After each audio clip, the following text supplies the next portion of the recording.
Hi guys, welcome to my closet. Because when you have a toddler, sometimes it's the quietest place in your house. So I'm super excited about this video. It's a collab with a bunch of lovely ladies, and it was started by Dee over at Skinny Jeans for Life, and of course Miss Anita, my beloved Chit Chat Patty Whack. They just thought it would be a good idea with this new rollout if some of us very seasoned Weight Watchers gave some of our 5 tips for surviving this plan. A brief recap of my experience with Weight Watchers ensues. So I lost 80 pounds with Weight Watchers before my baby was born, and then I got pregnant. He's 15 months now, and Mama has been on the struggle bus, but I'm back on and so excited about this new plan. I have chosen the purple plan for me because if you have been following my channel for a while, you know I was a big fan of Simply Filling, and I feel like maybe with the purple plan, they got Simply Filling and Freestyle combined correctly. So I'm really excited about this program. And I just want to give 5 tips on how to do Weight Watchers successfully in general, but also for Purple Plan, because Purple for life.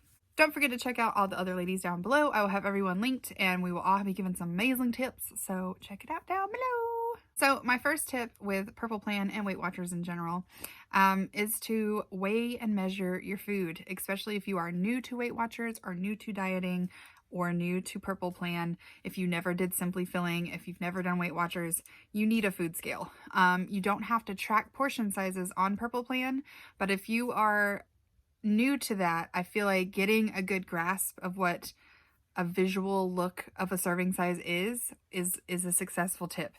Because if you're just going into it guessing, you're probably going to eat more than you need to, and then you're going to feel like the plan isn't as successful as it could be, but that's because you really need to follow those portion controls. Just because an item says it is 0 points, it does not mean it is 0 calories. So if you eat 6 cups of pasta, you're probably not going to lose weight. So I really suggest that until you get a firm grip on the plan or you've been dieting for a while, weigh and measure. Just make sure you can eyeball it. That way, when I don't weigh and measure anymore, but that's because I've been doing Weight Watchers for years. And so I can kind of eyeball a cup or a tablespoon, and it might be a little over, it might be a little under, but it all kind of balances out. But if you're new to that and you've never done that in your whole entire life and you have no idea what a serving size is, Purple Plan is probably going to be a challenge for you, and definitely if you're not weighing and measuring. So stick to them portion sizes at first until you get a good grasp on it, and then be free. My next tip for Weight Watchers and Purple Plan is to make friends with your veggies. I think a lot of people focus on the fact that fruit is 0 points, but you also got to remember that fruit is a lot of sugar.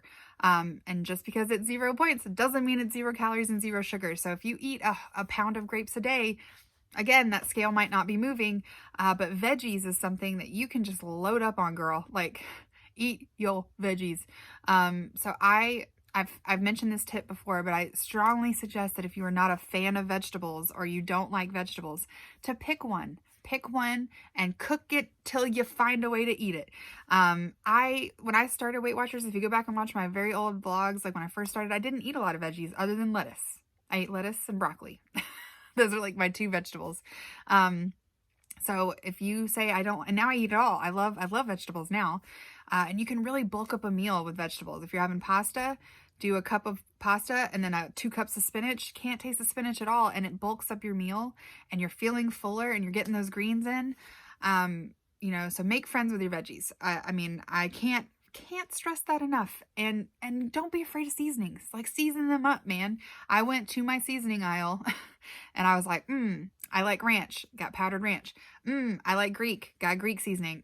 I like adobo. I mean, just like get crazy with it. Get some, get some Thai spices, like whatever you like, and just roast it up in the oven. That's my go-to. If I can't find a way I like a vegetable, if I roast it, spray it with some spray oil and seasoning, I can usually tolerate it.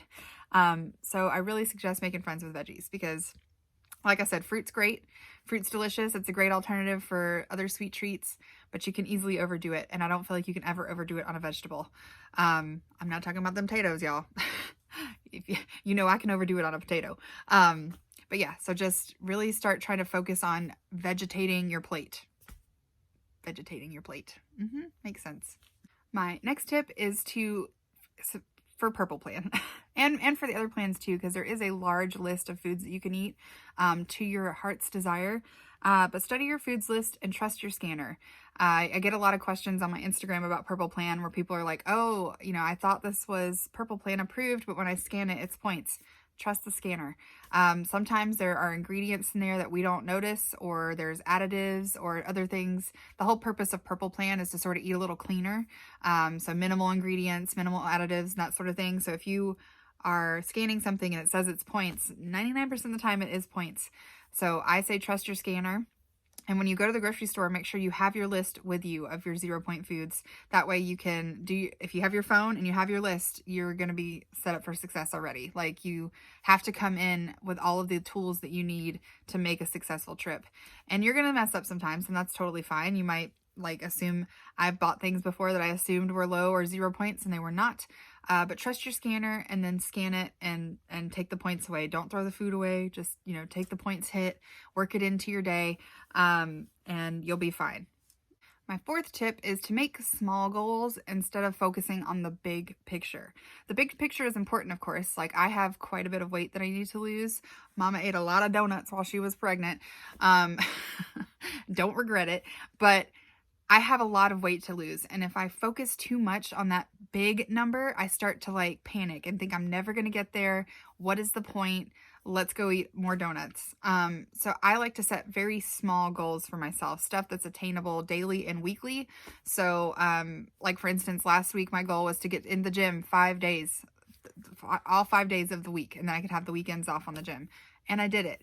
That's totally attainable. It's totally doable for me and my lifestyle. And being able to add that small goal, not like I have to get in the gym every day this month or every day for the next 60 days, just this week. I just got to get in there this week.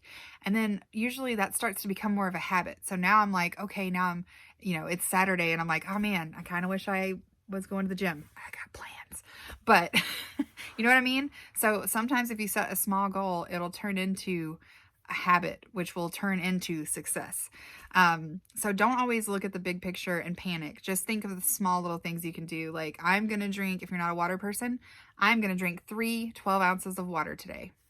That's totally doable. And then at the end of the day, when you make it, be like, yes, I have earned a Diet Coke, or have earned an unsweet tea, or something that you enjoy, that you really look forward to. Once you do your supposed to, you can do your I wannas. So I feel like making little small things for myself. And again, it doesn't have to be weekly, even if it's daily. If you're like, today I'm going to walk for 30 minutes, or I'm going to do a YouTube video workout. Today I'm going to eat within my points. I'm going to have 2 rollovers.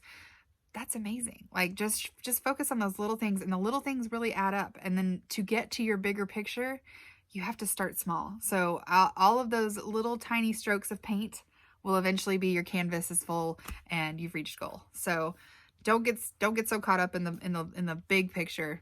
Just think tiny, both in your pants and in your life. And my last tip is to work something you love into your day. So for me, that's dessert. I am a sweets, carbs lover. So I have to have those things, or I feel deprived, and then I'm more likely to binge or just throw my hands up and give up for, 2 weeks in a row.